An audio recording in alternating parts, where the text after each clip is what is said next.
Bonjour à tous, ici Lisa Dufaux pour Radio Taïwan International.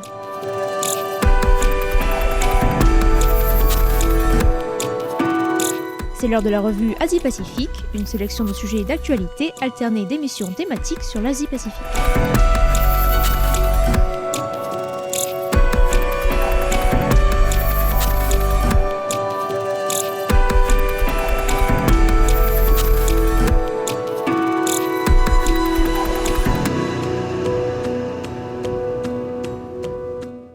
Bonjour à tous et bienvenue dans la revue Asie-Pacifique de cette semaine.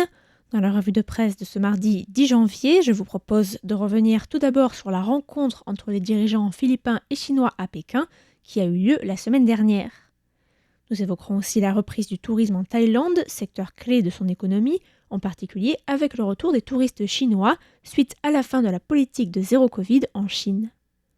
En Mongolie également, le gouvernement cherche à diversifier son économie et à effectuer sa reprise post-Covid en encourageant l'arrivée des touristes étrangers. Nous irons ensuite en Indonésie, dans la province occidentale d'Aceh, qui fait face à une grave crise humanitaire avec 3 bateaux transportant des réfugiés Rohingyas récemment arrivés sur les côtes de la province. Le président philippin Ferdinand Marcos Jr. était en visite en Chine la semaine dernière pour un séjour de 3 jours, lors duquel il a été accueilli avec les honneurs le 4 janvier. Au cours de la visite, qui était sa première en Chine depuis son accès à la présidence, Ferdinand Marcos Jr. s'est entretenu avec son homologue chinois Xi Jinping, avec qui il aurait eu, selon ses mots une fois de retour à Manille, une discussion approfondie et franche sur la question de la mer des Philippines occidentales, nom donné par les autorités philippines à la partie des territoires de la mer de Chine méridionale revendiquée par Manille. Il a été rapporté que les deux parties s'étaient mises d'accord pour mettre en place une ligne spéciale entre le Bureau des Affaires maritimes et océaniques des Philippines et son équivalent au sein du ministère chinois des Affaires étrangères, le département des Affaires des frontières et de l'océan, une ligne spéciale prévue, je cite, pour éviter les problèmes en mer de Chine méridionale. La diplomatie chinoise a aussi indiqué que les deux dirigeants s'étaient mis d'accord pour approfondir la confiance mutuelle stratégique, mais surtout pour la reprise des négociations sur l'exploration gazière et pétrolière dans la région, discussion qui avait été interrompue sous le mandat du président philippin Rodrigo Duterte. Car la Chine revendique presque toutes les îles de la mer de Chine méridionale, des revendications qui empiètent sur les zones économiques exclusives de plusieurs pays, dont Brunei, la Malaisie, les Philippines ou encore le Vietnam. En 2016, la Cour permanente d'arbitrage de La Haye avait estimé que la Chine n'avait pas, contrairement à ce qu'elle affirmait, de droit historique sur la plupart des eaux revendiquées par Pékin en mer de Chine méridionale. Un jugement important qui avait été salué par Manille, mais non reconnu par Pékin.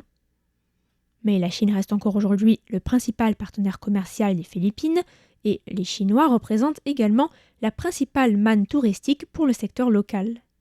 C'est cela sans doute qui a poussé le président philippin à se rendre à Pékin et le voyage semble s'être révélé fructueux en termes économiques puisque 14 accords bilatéraux ont été signés dans le domaine du commerce et des investissements et les entreprises chinoises auraient promis d'investir quelques 23 milliards de dollars américains dans l'archipel philippin. En Thaïlande, le retour depuis peu des touristes chinois dans le pays fait renaître l'espoir de reprise des professionnels du tourisme. Hier, plus de 280 passagers chinois ont atterri à l'aéroport de Suvarnabhumi. Il s'agissait du premier vol commercial transportant des passagers chinois depuis que Pékin a assoupli ses restrictions sanitaires concernant les voyages à l'étranger, après que le gouvernement chinois a renoncé à sa politique dite de zéro Covid. La vice-porte-parole du gouvernement, Trésurier Thaisa Ranakul, a déclaré en amont de leur arrivée que les ministères de la Santé, des Transports, du Tourisme et du Sport allaient accorder une attention toute particulière à l'accueil de ce premier groupe de touristes chinois. Car les voyageurs chinois représentent en temps normal la première manne touristique pour le pays, dont l'économie repose pour une part importante dans le tourisme. Le secteur représentait ainsi, avant la pandémie, près de 20% du PIB national et environ un emploi sur 10. Il faut aussi savoir que la Thaïlande est la deuxième destination touristique dans la région Asie-Pacifique après la Chine, avec 40 millions de touristes accueillis en 2019, dont plus de 10 millions de touristes chinois qui ont dépensé environ 14,8 milliards d'euros au total. La reprise du secteur s'était déjà amorcée en 2022 avec 11,8 millions d'arrivées. À titre d'exemple, le quotidien thaïlandais Bangkok Post a rapporté que la première fête de la pleine lune de Koh Phangan, une île très touristique connue pour ses fêtes mensuelles axées sur la pleine lune, avait attiré le week-end dernier quelques 20 000 touristes étrangers avec un revenu estimé à 2,8 millions d'euros et un taux de réservation à 99% pour les plus de 200 hôtels et clubs de l'île. Le 31 décembre, les autorités sanitaires thaïlandaises avaient annoncé la fin de l'obligation pour les touristes chinois de fournir un test PCR négatif, une décision qui avait été saluée par les professionnels du tourisme qui attendent plus de 300 000 touristes chinois au cours du premier trimestre 2023.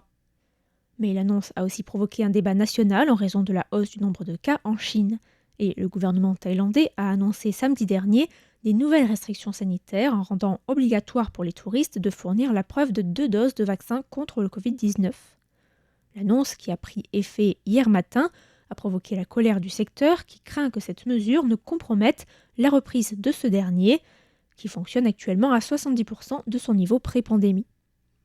Notons que l'obligation vaccinale est pour l'instant en vigueur jusqu'au 31 janvier, à moins de fournir un certificat médical justifiant la non-vaccination.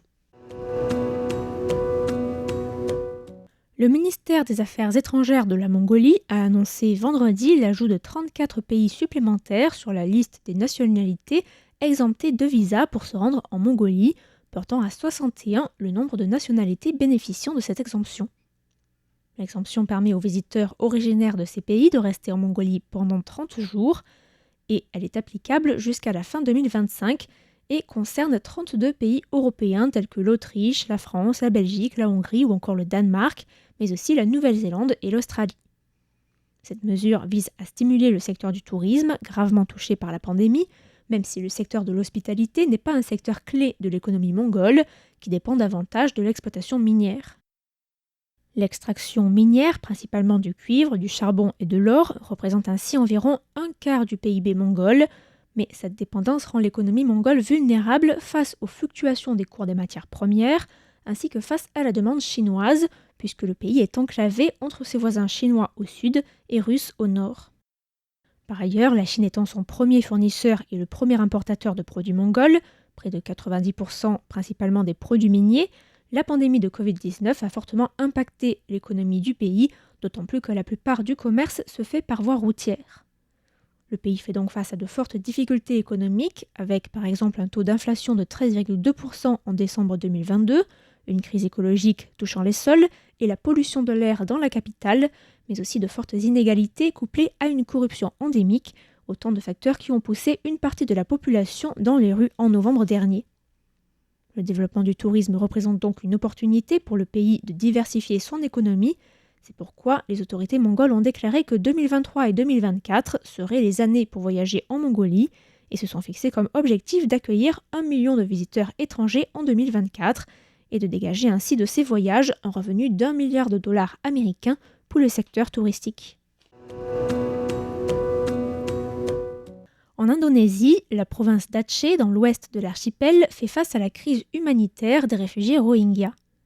Dimanche, un nouveau bateau transportant 184 réfugiés Rohingyas a accosté sur la plage de Kuala Gigung, dans la régence d'Aceh Besar. Parmi eux, 96 hommes, 75 femmes et 40 enfants, probablement venus, selon une ONG locale, du camp de réfugiés de Cox's Bazar, le plus grand camp de réfugiés du monde, qui accueille des réfugiés Rohingyas, minorité musulmane persécutée au Myanmar. L'intensification des violences militaires contre la minorité Rohingya dans l'est de Rakhine a créé une vague de départ en 2017, environ 740 000, et le camp de Cox's Bazar accueille aujourd'hui environ 1 million de réfugiés dans des conditions sordides, caractérisées par des violences, un manque d'accès à l'hygiène et à la santé, mais aussi à l'éducation pour les enfants. Cette situation a poussé des centaines de réfugiés Rohingyas à risquer un voyage en mer à travers la baie du Bengale, puis la mer d'Andaman, pour tenter de rejoindre la Malaisie à la recherche d'une vie meilleure. Le Haut-Commissariat des Nations Unies pour les réfugiés a indiqué que les tentatives de voyage illicites et dangereux s'étaient multipliées par 6 en 2022 par rapport aux chiffres de 2021. Les réfugiés arrivés dimanche s'ajoutent d'ailleurs à quelques 240 autres arrivés au cours des semaines précédentes via 2 autres bateaux également sur des plages de la régence d'Aceh-Bessal. Les voyageurs étaient arrivés exténués et gravement déshydratés le jour de Noël et le lendemain, et environ 40 personnes auraient péri pendant leur voyage de plusieurs semaines. Notons d'ailleurs qu'encore un autre bateau qui transportait 180 personnes a été porté disparu le mois dernier et que tous sont présumés morts depuis fin décembre par le Haut Commissariat aux réfugiés. Selon les chiffres du ministère des Affaires étrangères indonésien, la province d'Aceh a accueilli 574 réfugiés Rohingyas en 2022 et 11 155 au total entre 2020 et 2022.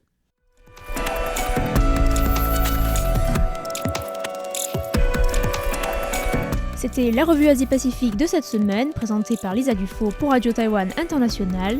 Merci de votre écoute et à la semaine prochaine.